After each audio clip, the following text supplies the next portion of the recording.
Good morning, ladies and gentlemen, and welcome to the Firm U. My name is Bessette with another video.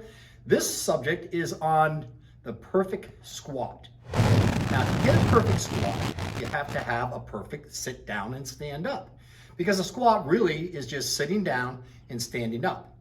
Now, you really shouldn't have any business putting any weight on your shoulders until we get your posture down straight. Without a good posture, you're not going to have a good squat. If you're going to wonder why later in life you're waddling like a duck, that's because one leg might be stronger than the other, one leg may be more flexible than the other, and it all starts by the exercise that you're doing. If you're pushing off with one leg more than the other, obviously you're going to have one leg stronger than the other. So what we do is we nip it from the beginning, okay, and I can show you how to do that. Okay, the pad, I have a little bit of an issue about the pads. Okay, I've been lifting for an awful long time. And I don't believe, a woman, yeah, okay. Because if you can see your vertebrae through your skin and you're not wearing a shirt, which you should be wearing a shirt, at least a shirt, or better yet, a sweatshirt, okay? Because you're here to keep your body warm and your legs. You should also wear sweatpants, okay? Because you want to keep your legs warm as well. Okay, now as far as the pad goes, when you see this pad right on here, to me, it speaks, I don't know what I'm doing. And I hate to say that, and I'm not gonna make a lot of friends with this pad issue, okay? But the pad is there. If you do, mostly ladies will use the pad, hey, thumbs up, okay? But a guy that can squat 700 pounds, you ever seen one of these? So how do they do it? Well, they don't need this, okay? Unless you're a beginner. If you're a beginner, okay, all right? But after a month or two, you should be able to do these without the pad, okay? Especially guys. Okay, my clients are gonna kill me. All right, so what you wanna do is put your head underneath the bar, your feet placed underneath the bar, not back like this, okay? Because if you push up like this, you're gonna hurt your back. So you want to do really a squat while you're in here. Now, as far as the bar placement, this would be on your neck. That's a no-no. This would be on your back. Unless you're a power lifter, you shouldn't put it down on your back this far. Okay, number one, it might slip off. Number two, you don't need to have it down that far. You want to have the bar in the center of gravity. And this is for people that 7-pound squat. Okay, that's where they put it, is down there. But for most people, you can still go pretty heavy by keeping it right across your trapezius muscles here. All right. Now, women are going to say, I don't have trapezius muscles. I get that. Okay. That's where the pad comes in. Okay. But for guys, you should be able to do it the way I was showing. Now, the other thing is your feet placement. If your feet are not straight across and you have one back like this, obviously you're going to be pushing off more with one foot than the other, okay? So it's very important that you get your feet straight right here. Now you want to have your feet underneath your shoulders, okay? About shoulders width, and slightly turned out at a little bit towards a 45-degree angle. Women a little bit more, or at a 45-degree, men a little bit out. Never turned in, never turned in. It breaks all the kinesiology rules and regulations, okay? So what you want to do is just slightly out like this, and apart, and when you're squatting down, okay, the first thing you want to do is when you're squatting down is a anterior pelvic tilt, which is this. So you're sticking your butt out. Remember that squats really is a butt exercise. As a matter of fact, it's probably one of the best butt exercises in the gym if you do them correctly, okay? This would be a posterior pelvic tilt, where your butt's sunk in and your hips are out. Kind of like Bart Simpson on The Simpsons. He's got a terrible posterior pelvic tilt, okay? We want to go the other way. The other thing is, if you don't stick your butt out, a lot of times people go forward like this. Their heels come up, and all the force, your body weight and the weight of the bar or the weight on your back goes right through your knees. Ladies and gentlemen, I have been lifting for 50 years, and I wouldn't have lasted this long if I'd have been squatting like this. I would not be able to hardly walk because my knees would be all messed up, okay? So, the other thing is too, is I have people do squats with their hands together, down and up, down and up.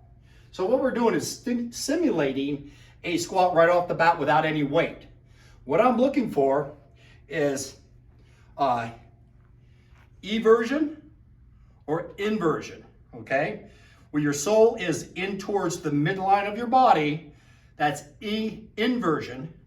Outside, the sole's going outside, that's eversion, okay? Can you imagine doing squats like this? I see it all the time, okay? That means also that the adductors in your body, in your legs, may be weak. And so you're making up for it by using your abductors.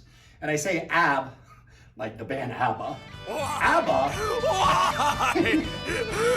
rewind, your AB muscles are on the outside, your adductor on the inside. And the way you can remember that is, remember the midline I just talked about. Anything going towards the midline is in or adding to the midline, and anything going away is abducting from the midline, okay? Abductors, adductors, okay? And you really use a lot of those depending on where you place your feet. Now I use other apparatuses like a leg press or a hack squat to put my feet closer together. Here you can actually work this out even wider, so you use your adductors more, okay? But I wouldn't do squats with my feet together. I'd use a hack squat or a leg press. Okay, let's go to the perfect squat I was talking about earlier. Okay, there's always a mirror in front of a squat rack. Now this is called a freedom rack, a Nautilus freedom rack. It looks like a Smith machine. It's got rails going vertically, but it also has rails going horizontally.